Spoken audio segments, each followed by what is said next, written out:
Il prossimo 29 settembre scuole e biblioteche, ma anche piazze, municipi, luoghi di lavoro e ospedali ospiteranno la prima maratona di lettura Il Veneto Legge, iniziativa organizzata dall'assessorato regionale alla cultura. Si tratta di una staffetta ideale tra tedofori che organizzeranno delle letture collettive in tutti i luoghi di lavoro, di studio, di scuola, nelle biblioteche, per arrivare a un grande momento finale di lettura condivisa con iniziative culturali di vario titolo che coinvolgono soprattutto le scuole e le biblioteche in tutta la regione. Il 56% dei veneti, rivelano le statistiche, nell'ultimo anno ha letto almeno un libro, contro la media nazionale che si ferma al 46%, collocando il nostro paese agli ultimi posti delle classifiche internazionali per i consumi culturali.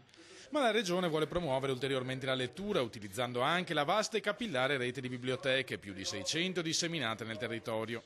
La lettura in realtà, che a volte magari dai ragazzi più giovani viene vista come un obbligo, ti porta in altri mondi. Ascoltare qualcuno che legge è una cosa meravigliosa, ci fa tornare bambini, ci fa sognare, ci fa volare alti. Senza aver letto non è possibile neanche poter scrivere, perché non si entra nel meccanismo della costruzione di un romanzo. Io amo scrivere romanzi, nel meccanismo della costruzione di un romanzo. Ricordo una frase famosa di un grande filosofo, Wittgenstein, che disse: i limiti del mio linguaggio sono i limiti del mio mondo, cioè fin là dove arriva la precisione del mio lessico e diciamo la vastità della mia sintassi, là c'è il mio mondo, oltre Ixund Leones.